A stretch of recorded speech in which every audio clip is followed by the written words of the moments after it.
Hi, I'm Don, and this is The Hobbyist Geek.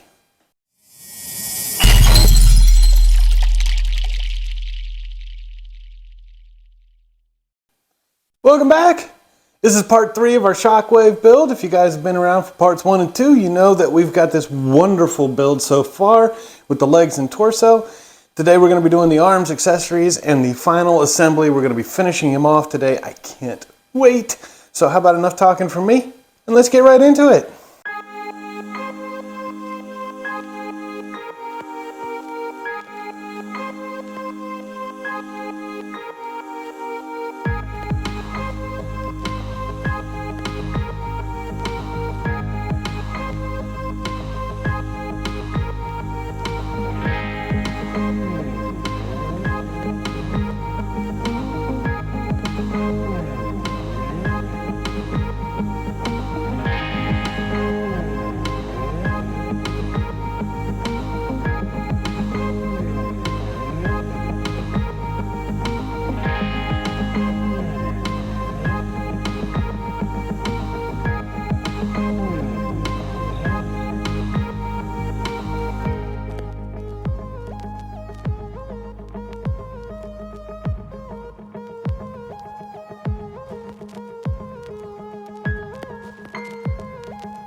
All right, we have arms and accessories.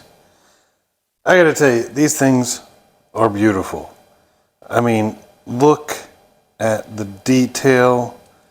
We've got the cylinder here, we've got these wonderful silver highlights. These things went together pretty easily too.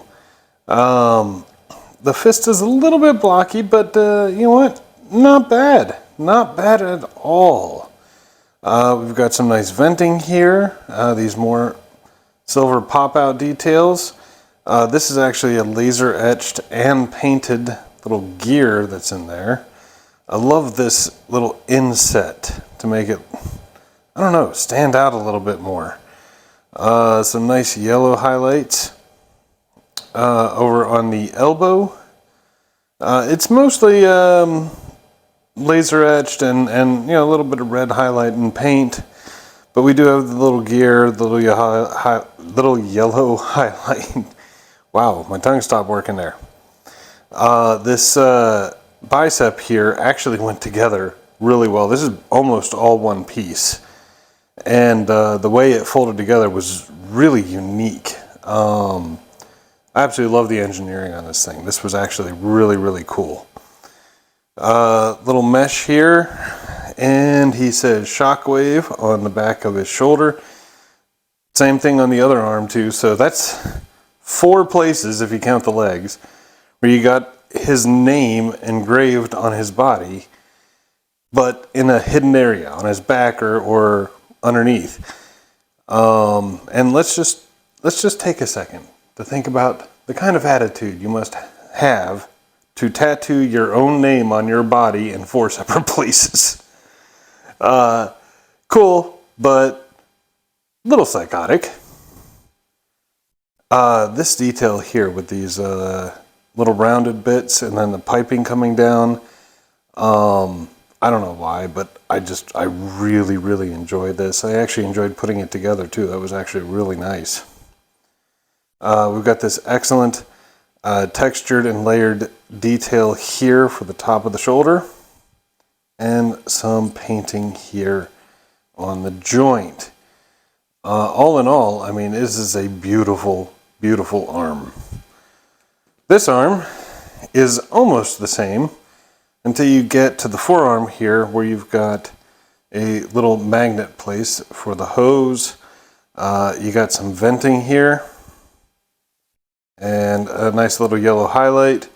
Other than that, it's effectively the same all the way around. Of course, it's straight out as opposed to bent. Over here, you've got another magnet for his other accessories. Right here, we've got his cannon accessory, and you can see it's got these little tabs to help keep things in place. You've got a centerpiece that'll attach to the magnet, and you've got this little bend here along with the outline to make sure you've got the alignment proper, and boom, look at that.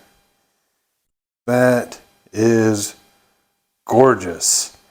The cannon itself, relatively nondescript, a little bit of laser etching, a little bit of venting here, nice little yellow highlight across the top, and the red and orange glow here on the barrel. Otherwise, you know, nothing much to write home about. Over here, we have a fist that can go in its place. And the fist obviously is just a pointing finger. Boom. And the fist is just like the other fist, though with the finger out like this, it really looks a little more bland and a little more blocky. I'm not particularly fond of this, to be honest with you. But it is an option if you want to put the fist in.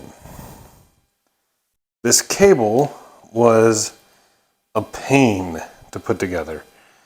Really, it's just roll, roll, roll, roll, roll, roll, roll.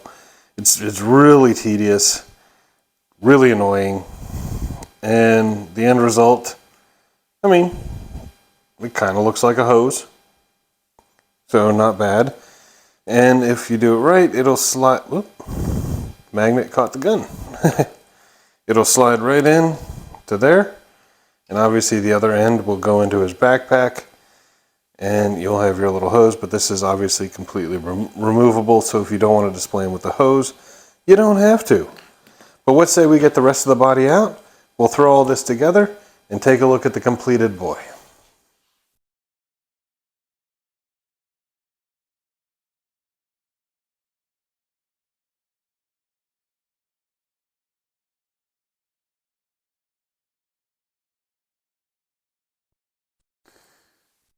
And here he is, fully assembled and looking spectacular. Now, I gotta say, this guy is a big boy. I don't think he's quite as tall as some of them, but because of his pose, he's got a very, very, very wide footprint. You're definitely gonna need some space in your display if you want to put him and make him clearly visible without taking up too much room. Not a lot in the way of personalization. The build itself was not terribly difficult, actually. It was fairly straightforward. Everything went together nice and smooth. We've got some incredible detail all over the piece, as we've covered in the previous videos. I think the stance is a little odd. I mean, it looks cool. It's a nice little action pose. And everything lines up pretty well. I think the cable here could have been just a little bit longer. It was a little difficult to get it to fit where it's supposed to go. That was really the hardest part of the entire build, was just rolling that cable. All in all, though, I mean, that shade of purple, all of the little details all around, this guy is amazing. But why don't we go ahead and we'll just go ahead and get into some size comparisons. Actually, before we get into the size comparisons, let's check out the personalization. I completely forgot about that. There's not much. The cable itself can come off, but because of the difficulty, I'm going to leave it on there. But you don't have to display him with the cable. And of course, his gun can come off, and you can slide in his fist, or pointy finger. I don't like it this way. I really don't. I think the hand is a little big for the arm. The fingers are way too chunky. And frankly, if you were to raise his arm up just a little bit, it looks like he's making a disco pose. So, not my favorite there. That said, this is how he's going to be in my display, and probably most of yours as well. And here he is next to Masterpiece Soundwave, or excuse me, Masterpiece Shockwave. And because of the posability and stability of the Masterpiece, I couldn't replicate the pose directly. But, you know, as you can see, they're similar in size. The Masterpiece one very clearly has that toy aesthetic, whereas this guy looks so much better.